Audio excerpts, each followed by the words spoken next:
Il donne une maison à celle qui était stérile. Il en fait une mère joyeuse au milieu de ses enfants. Louez l'Éternel.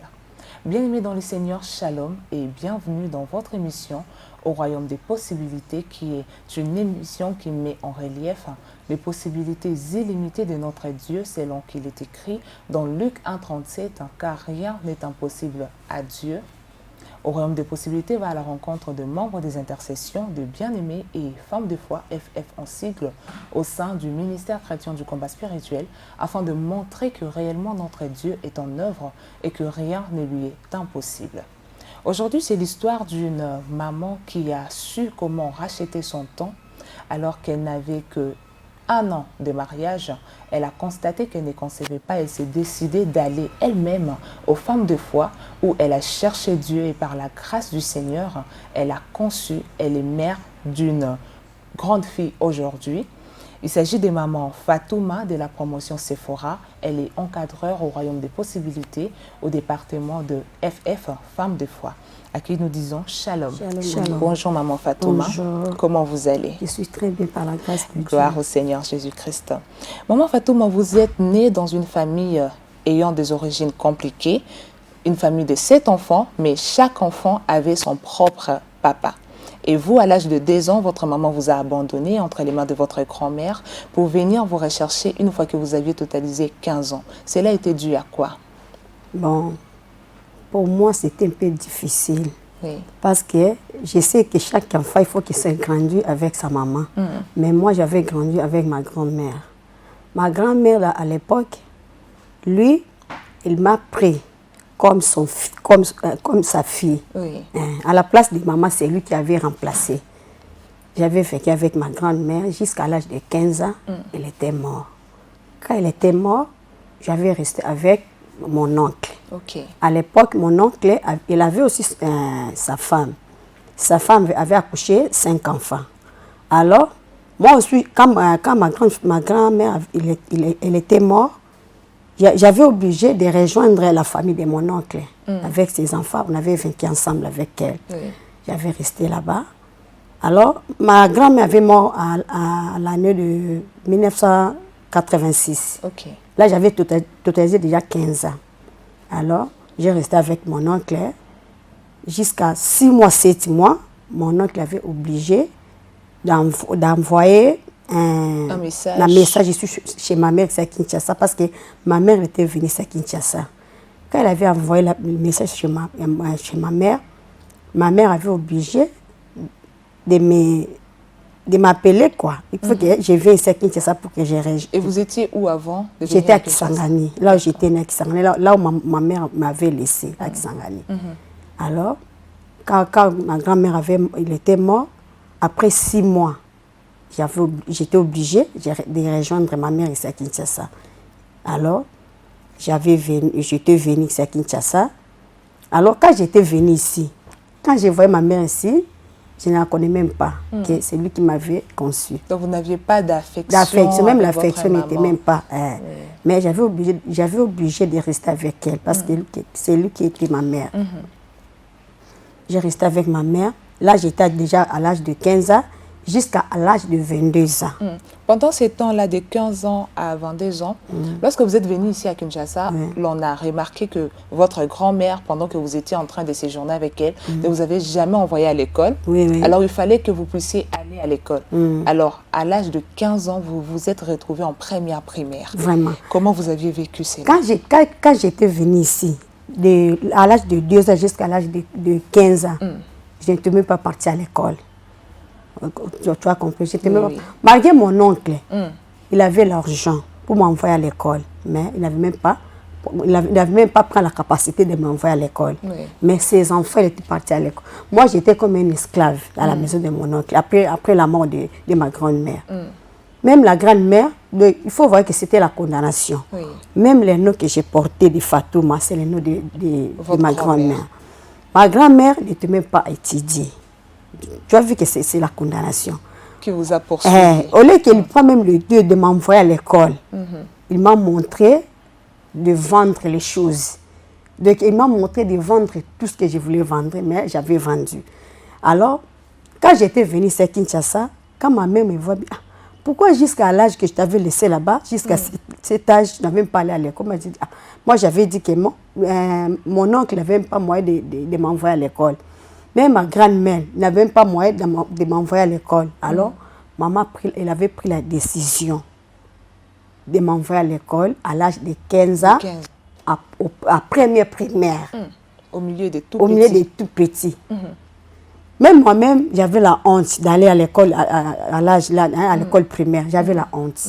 Mais j'avais obligé de partir.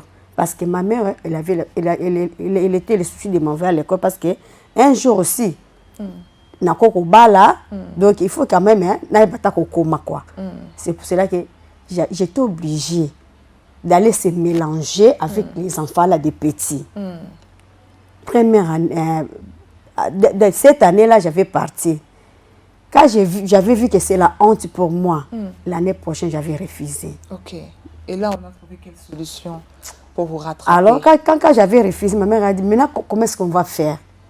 Mais, par la grâce de Dieu, là on avait resté. Et elle a comme ça dit à ma mère, non, cet enfant, elle est obligée d'aller à l'école. Mais c'est pour cela, il faut le faire aller là où il y a l'alphabétisation. Est-ce qu'il y a la tanga, tout ça là? Il faut qu'on l'envoie là-bas pour qu'il connaisse même d'écrire son nom, de tout et tout.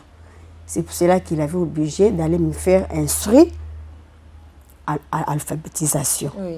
J'avais fait là-bas 3 ans. J'ai commencé à écrire même mon nom, gloire à tout. Donc Dieu avait fait même grâce. J'ai commencé à écrire mon nom, tout et tout, jusqu'à 3 ans. Malgré ça, mais j'étais déjà, à l'âge de 15 ans, j'étais à l'école primaire. À l'âge de 16 ans, je suis partie à l'alphabétisation. Là, j'ai fait 3 ans.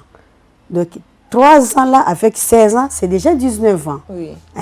J'ai totalisé 19 ans à l'école d'alphabétisation. Après, on m'avait envoyé à l'école primaire encore à 6e primaire. En 6e primaire. À 6e primaire. À l'âge de 19 ans. À l'âge de 19 ans. À 6e primaire. J'étais obligée d'aller là-bas. J'ai étudié 6e primaire jusqu'à ce que j'avais attrapé mon certificat à l'âge de 19 ans. Alors, quand j'ai passé à 20, quand j'ai totalisé 20 ans, j'ai parti encore à l'école secondaire, première CEO, ici à Kassavou, école Dialanda. C'est l'école de Kimbanguiste. J'ai étudié là-bas, première CEO. J'ai passé en 2e CEO, mais malheureusement, l'année suivante, c'était l'année blanche. J'avais année blanche. Année blanche comme à l'époque. Alors, j'étais obligée de rester à la maison. Une année là, j'avais chômé. Mais là, quand j'ai totalisé 21 ans, ma mère a pris aussi la décision que je pars à l'école couper-coutire. Suivre une formation. Une formation bien. Enfin, de vous débrouiller seul. Débrouiller seul, quoi. J'ai parti encore à l'école. J'ai fait là-bas 3 ans à couper couture. C'était cycle court. Première, 2e, 3 ans. On était seulement 13 personnes. On était 13 personnes. Alors, ces 13 personnes-là, comme j'avais déjà la condamnation en moi, et je ne peux pas étudier dans ma vie, ces 13 personnes, on avait fait échouer 2 personnes. Parmi les 2 personnes, moi, j'étais aussi là. La nuit, j'ai vu la songe. On m'a dit à l'oreille que toi, tu ne peux pas réussir. Quand je me réveille, j'ai saboté ça. Mais les jours de la proclamation, on avait échoué, moi et l'autre enfant là. C'est pour cela que j'avais pris la décision que moi, je n'étudiais plus. J'étais restée comme ça, sans étudier. Vous avez arrêté.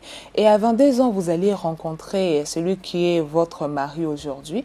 À cette époque-là, à 22 ans, afin de vous épouser, bien qu'il avait la volonté de les faire, il n'avait pas de ressources nécessaires. Alors, vous êtes resté dans un fiançailles de 7 ans. À 29 ans, enfin, il va vous épouser. Comment cela s'est-il passé? Bon. À l'âge de 22 ans, quand j'ai rencontré mon mari, que j'ai avec lui aujourd'hui, il m'a dit comme ça, moi, je vais te faire... On va se marier. Oui. Mais il faut être patient parce que pour le moment, je n'ai pas d'argent. Oui. Moi, j'ai dit pourquoi non? Parce que pour le moment, je reste d'abord chez nous. Il faut que je cherche l'argent pour te faire marier. Il faut qu'on prenne la maison, tout et tout. Donc, j'avais obligé d'accepter ce qu'elle m'avait dit. J'ai resté chez nous pendant 7 ans-là. J'ai commencé maintenant les commerces. Ok. Comme ma grand-mère m'avait appris les commerces. Depuis tout jeune. Je commence les commerces. Pendant 7 ans-là, j'ai vendu les choses, tout et tout. J'avais vendu toujours les épices pendant 7 ans-là. Moi, j'avais rencontré mon mari en 93. En 2000, maintenant, on a fait se marier avec lui. Je vais rester à sa maison. Gloire à Jésus. Alors, vous allez vous marier, mais nous tenons à signaler que avant que vous puissiez même rencontrer votre mari, avant votre mariage, disons, vous connaissiez déjà le ministère chrétien du combat spirituel. Oui, à l'époque. Oui, vous aviez l'habitude d'y aller. Mais après, c'était un peu un pas dedans, un pas d'ailleurs. Vous n'étiez pas ancré dedans. Alors, vous allez vous marier et après 1 an, vous constatez que la grossesse ne vient pas. La grossesse ne venait pas et cela vous a inquiété. Relatez-nous les faits, maman. Donc, après le mariage, j'ai constaté qu'après 1 année, je ne conçois pas. J'ai commencé à vivre la révélation. Hein? La révélation, quoi. J'ai commencé à vivre la révélation. Première révélation, j'avais vu que je mangeais la nuit. Bon. Comme à la FF, on nous enseigne que non, de manger la nuit, c'est la sorcellerie. Oui. Je commence à vivre, je mangeais la nuit, mais pourquoi je mange la nuit? Or que de manger la nuit, tu manges les enfants toi-même que tu pouvais conçu. Exactement. Alors, j'ai pris la décision. L'enseignement que j'avais vu avant, au parc, de manger la nuit, c'est la sorcellerie. Oui. Ça me révolte que peut-être, moi-même, je suis sorcière, j'ai mangé mes enfants. C'est pour cela que j'avais cherché le département de la femme des fois. J'ai commencé à venir à la FF. Et là, il y a quand même des gens qui ont essayé de vous décourager. Oui, il y a les gens aussi. Il y a les gens qui commencent à me dire, toi, après 1 année de mariage, tu commences à chercher la FF. Pourquoi? La FF, on part après 3 ans ou 4 ans de stérilité. Toi, tu as seulement 1 année, mais pourquoi tu cherches d'aller là? Moi, j'ai dit que non. Les songes que moi, je voyais, ça me révoltait. Oui. De manger la nuit, ce n'est pas bon. Après, là où j'étais chez nous, là-bas, j'étais commissaire. J'étais dans la servitude. Oui. Parce que quand moi j'étais venue là de rejoindre ma mère n'était plus avec son mari. Elle était restée avec mes petites soeurs, avec mes petites soeurs. Elle était restée seule. Alors j'avais obligé de chercher l'argent pour nourrir ma famille. Alors quand j'ai marié, je commence à vivre les songes. Que non, j'ai mangé la nuit. Je commence à vivre les songes, comme on disait, que dans les songes, que on va voir si tu vas construire. Donc tu étais condamnée à ne pas marier, à ne pas avoir des enfants. Oui. Alors c'est pour cela que j'avais entré au ministère du combat spirituel. Il faut que je rentre au ministère du combat spirituel pour chercher la délivrance, pour que j'ai conçu. C'est pour cela que j'étais venue à la FF après 1 année de mariage. Après 5 ans, après 5 mois de venir à la femme de foi, j'ai conçu. Gloire au Seigneur Jésus. Et comment vous êtes sentie? En tout cas, j'étais dans la joie. J'étais dans la joie parce que ce que j'avais cherché, Dieu m'a donné. Alors, ma mère a commencé de me dire que non, comme tu as eu la grossesse n'est pas la victoire. Voilà. Il faut chercher toujours la face de Dieu pour que Dieu protège cet enfant qui est en toi. Jusqu'à terme. Jusqu'à terme. Alors, j'avais attendu et puis j'avais mettre ça en pratique. Oui. J'avais mis ça en pratique. J'avais continué à chercher Dieu. Alors, jusqu'à 6 mois de grossesse, j'ai vu ma petite sœur venir chez moi. Parce qu'il y a longtemps, je ne partais plus chez nous. Maman nous a dit que si tu es grosse, il faut laisser les sentiments. Cache-toi. Alors, à 6 mois de grossesse, vous alliez recevoir la visite de votre sœur et juste après son départ, vous remarquez que vous êtes en train de saigner. Comment cela s'est-il passé? Vraiment, c'était passé très difficile. C'était le combat qui avait commencé pour que la grossesse... Pour qu'il y ait avortement. Avortement. Alors, j'avais obligé de dire à mon mari qu'il faut qu'elle m'amène à l'hôpital. Oui. J'ai dit à mon mari, il faut que tu m'amènes à l'hôpital parce que je me sens que le sang coulait pour que l'enfant sorte. Elle a dit que non, toi, forcément, moi, je n'ai pas de courage pour aller te laisser. J'avais obligé d'aller moi-même. Je voyais que c'est mon combat qui amène quelque chose à mon mari. Alors, j'avais obligé de partir moi-même.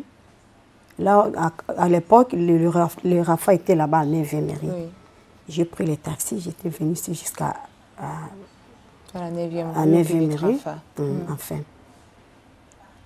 On m'a traité. On a arrangé l'école. 2 jours, j'étais là-bas pendant 2 jours. 3e jour, on m'a dit que maintenant tu rentres à la maison. Quand tu pars à la maison, il faut laisser les sentiments. Il faut laisser les sentiments. Il faut se protéger pour que tu tiens cet enfant. Il faut se protéger. J'ai écouté ce que mamie m'avait dit. J'ai rentré à la maison. Après 7 mois, pour que j'attende 8 mois de la grossesse, l'autre combat était venir encore. Qu'est-ce qui va se passer cette fois-là? Alors, je commence à me sentir, je commence à devenir grosse. Mes pieds, tout le corps, ça commence à grossir. Alors, j'étais obligée encore de rentrer encore à l'hôpital. Quand j'ai venu à l'hôpital, mamie, quand elle m'avait vu, elle a dit que non, tu as qu'est-ce qu'on a dit? Tension, quoi. C'était les tensions qui avaient déjà commencé, pour que la grossesse toujours sort. Mais, par la grâce de Dieu, l'enfant était toujours là-bas. Gloire au Seigneur. Alors, mamie m'a pris encore. Elle m'a entré pour que je suive le traitement là-bas au Rafa. Alors, j'ai suivi le traitement. Après 1 semaine, 2e semaine, elle m'a dit qu'elle rentre à la maison. Je rentre à la maison. Par après, je ne me sens pas bien. Après ça, je me sens toujours pas bien. Il y avait toujours des petites maladies. Des petites maladies. Si je dors, je vois mes rêves, c'est mauvais. Alors, j'avais obligé aussi de rentrer à l'hôpital. Alors, quand je rentre à l'hôpital, mamie m'avait dit que cette fois-ci, tu ne rentres pas à la maison, il faut que tu pars au Chama. À l'époque, c'est Chama, là où les mamans des femmes, des fois, partent pour chercher la délivrance, pour qu'on conçoit. C'est là où on allait pour aller prier. Alors, mamie m'a dit qu'il faut que tu pars au Chama pour la prière, quoi. J'avais resté là-bas pour suivre le traitement. Après le traitement, il fallait que 2 jours avant, pour que je parte au Chama, la mandioura passe à Kobota. Moi, je suis déjà dans 8 mois de grossesse. 8 mois et 2 jours. Oui. Je commence à me sentir pas bien, tout et tout. Alors, à l'époque, c'était maman. J'ai oublié son nom, père, son nom, elle est déjà morte. Ok. Quand elle m'a vue, elle a dit, ah, Fatouma, il passe à Kobota dans le musée, mais qualité. Gabi, ah, je ne sais pas si Dieu doit vouloir que je constate pour le moment, que Dieu fait ce qu'il voulait. Alors, à partir de 11h, elle a dit douleur à Kobota. Tu dois attendre 12h. Un enfant prématuré. Avec combien de kilos? 1,9 kg. Ok. Ma fille. Alors, quand on a vu comme ça, on a pris l'enfant, on a mis là où on mettait l'enfant, si l'enfant est né. Au lieu qu'il parte à la couveuse, il n'était pas parti à la couveuse, on a pris la lampe comme ça. Lié pendant 4 jours pour avoir ma casse. Alors, pendant 4 jours, là, on a mis la lampe sur l'enfant pendant 4 jours, jusqu'à ce qu'il avait totalisé 2,2 kg. On a pris l'enfant, on m'a dit que maintenant, il faut que tu rentres à la maison parce que kilo de Gisanini est mati. C'est pour cela qu'on avait rentré à la maison vers l'enfant. Vous êtes rentré à la maison et par après, vous alliez quand même annoncer à votre famille que vous aviez accouché, vous aviez votre bébé entre les mains pour qu'on vienne vous aider, vous étiez seul. Et là, c'est votre petite soeur qui viendra. Oui. Alors, après de rentrer à la maison, ma petite soeur était venue à la maison. J'avais annoncé, je l'avais appelée qui est élevée pour m'aider parce que n'a pas. Alors, ma petite soeur là qui l'avait venue là, premier jour, je l'avais donné l'argent. Elle est partie au marché, elle a acheté à manger, elle a préparé, on avait mangé tous ensemble. Maintenant, le lendemain, elle est venue raconter. Moi, je pensais qu'elle est venue pour m'aider, non? Mais or que je ne sais pas. Le lendemain, quand elle était venue, il commence à insulter mon enfant. Oui, tu as enfanté un peu prématuré comme ça pour que moi je vienne tout le temps ici pour que je te fais l'aide. Moi, j'ai dit, ah, mais pourquoi tu parles comme ça? Hier, tu étais ici, tu n'as même pas parlé comme ça. Mais aujourd'hui, tu commences à parler pourquoi comme ça? Ah, laisse-moi. Saint-Esprit me dit, ne parle rien. Peut-être il est venu avec mission, je ne sais pas. Le premier jour qu'il était venu, il avait préparé la fête du manioc qui avait duré.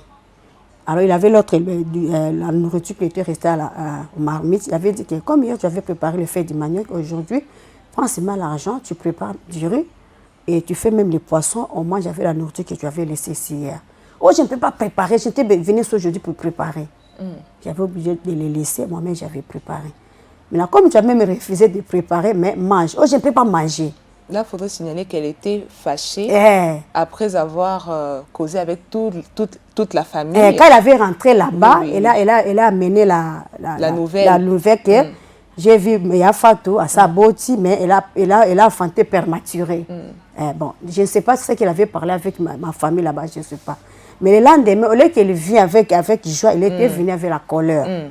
Alors, elle a manifesté à travers les choses que je l'avais envoyées pour qu'elle prépare, elle a manifesté ça. Alors, j'avais laissé, j'avais préparé moi-même. Moi, j'avais mangé, lui, il avait refusé de manger. Quand j'avais vu cela, Saint-Esprit me dit qu'il faut lui dire qu'il ne vient plus parce qu'il ne vient pas avec amour pour t'aider. Il faut prendre la décision qu'elle part. Alors, avant de partir, j'ai dit, Elisa ne vient plus parce que hier, tu étais bien, mais aujourd'hui, la lumière que tu as vu venir avec ça aujourd'hui, ça ne me plaît pas. Il faut que tu restes à la maison. Alors, quand elle était rentrée là-bas à la famille, elle a dit à ma mère que non. Yafata dit qu'on part que personne ne partait plus chez eux parce que si on part là-bas, on va donner la sorcellerie à leurs enfants. C'est pour ça qu'il avait dit comme ça. Et cela avait déclenché encore un autre combat. Il avait déclenché notre combat. J'étais restée moi-même. À l'époque, j'avais consulté une sœur comme ça au ministère du combat spirituel. Elle était commencé à venir m'aider. On avait à la même promotion avec elle. Elle était commencé à venir m'aider jusqu'à ce que, après 1 mois et 2 semaines, ma mère, elle avait obligé de venir lui-même. Après 1 mois et 2 semaines. Pendant tout ce temps dont on avait apporté la nouvelle, elle n'est jamais venue. Comme elle avait préparé lui-même, moi je ne sais pas. Après 1 mois et 2 semaines, il avait obligé de venir là où moi j'étais. Alors j'ai écouté ce matin. Quand j'ai dit entrez, entrez, il a refusé d'entrer. Entrez, il a refusé. Quand j'ai ouvert la porte pour que je vois si c'est qui avait toqué, j'ai vu c'est ma mère. J'ai dit, hé maman, quand j'ai fait comme ça, ne m'embrasse pas, moi je ne suis pas ta mère. Tes petites étaient venues ici pour te sauver parce que tu as accouché avec des difficultés, avec une femme mouquée. Alors tu as refusé, tu as est-ce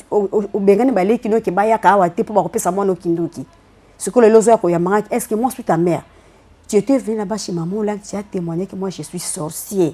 Si moi j'étais sorcière, là tu étais qui s'engage, c'est moi qui avais préparé mon argent pour que tu viennes ici. Maintenant aujourd'hui tu as marié à ma mère, tu t'avais fait marier. Après le mariage tu as conçu, tu as accouché. Donc aujourd'hui que tu as vu ma sorcellerie, moi si j'étais sorcière, tu n'avais même pas marié, tu n'avais même pas conçu, tu n'avais même pas accouché. Maintenant où est ma sorcellerie? Elle commence à crier devant les gens. Malheureusement là moi j'étais, on avait beaucoup de gens. Les gens commencent à les regarder comme ils parlaient. Maintenant une maman comme ça vient auprès de moi. Maman, pourquoi tu laisses ta maman parler beaucoup comme ça? Pourquoi nous faire entrer à la maison? Moi, j'ai dit, je l'avais pour qu'elle entre à la maison, elle avait refusé. C'est pour ça que je la laisse, qu'elle pensait qu'elle voulait. Il avait parlé. Alors, dernière parole m'a dit ceci. Toi, tu étais à l'église, tu n'avais même pas vu ma sorcellerie. Maintenant, depuis que tu étais parti à ma Molagne, tu as vu que moi, je suis sorcier. Alors, accroche-toi à Dieu de papa et de maman Langa qui t'a montré que moi, je suis sorcier. Ne la laisse pas. Si le jour que tu vas laisser, c'est Dieu, tu vas voir. Il faudra aussi dire que pendant votre dispute, maman avait aussi sorti une révélation en vous appelant maman. Maman. Parce que vous portiez le nom de sa mère. Il m'a dit que toi, depuis que j'étais avec Sarah, tu es venue ici, tu étais avec moi. Les noms que tu portes là, c'est les noms de ma mère. Maintenant, aujourd'hui, tu m'as oublié. Depuis que tu es mariée, tu ne viens plus chez moi. Tu nous as laissés comme ça avec tes petites soeurs. Tu nous as abandonnés. Alors, tu as oublié que les noms que tu portes là, c'est les noms de ma mère. Est-ce que tu as vu que l'enfant abandonne sa mère? Donc, toi, aujourd'hui, tu m'as abandonné. Tu as oublié que les noms que tu portes là, c'est les noms de ma mère. Donc, aujourd'hui, toi, tu m'as abandonné. Alors, accroche-toi à Dieu de papa et de maman là, qui t'a vu que moi, je suis sorcier. Mais elle abandonne. Le jour que tu l'as abandonné, tu vas voir. Alors, à l'époque, il était venu avec mon petit frère. Il a pris mon petit frère, il est parti. Et puis, elle est partie, vous êtes resté seule, vous vous êtes débrouillé à élever votre enfant jusqu'à ce qu'elle totalise 6 ans. Et là, vous commencez à ressentir encore ces besoins-là de concevoir à nouveau. Alors, après 6 ans de mon premier-né, j'ai commencé encore de chercher pour que j'avais encore la grossesse.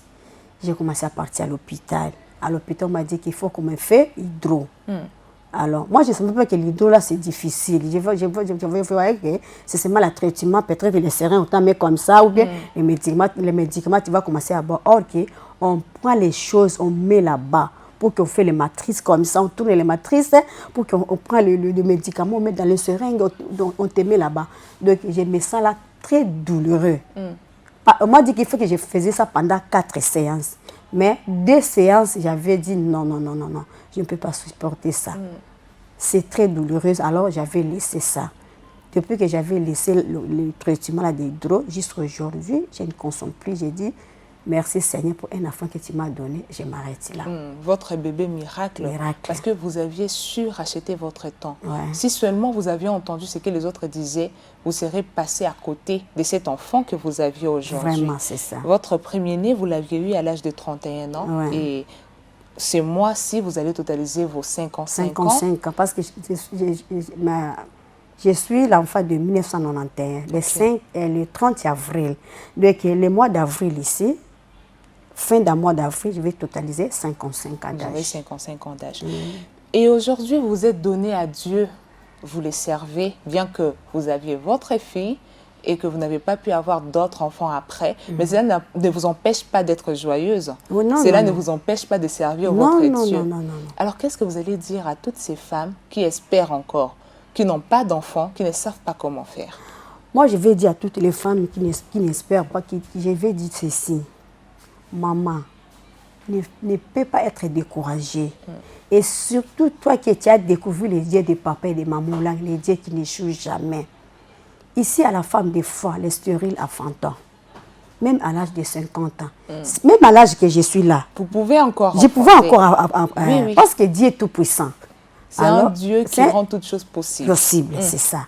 Alors, je dis à les mamans, ne fais pas être découragée. Accroche-toi à Dieu.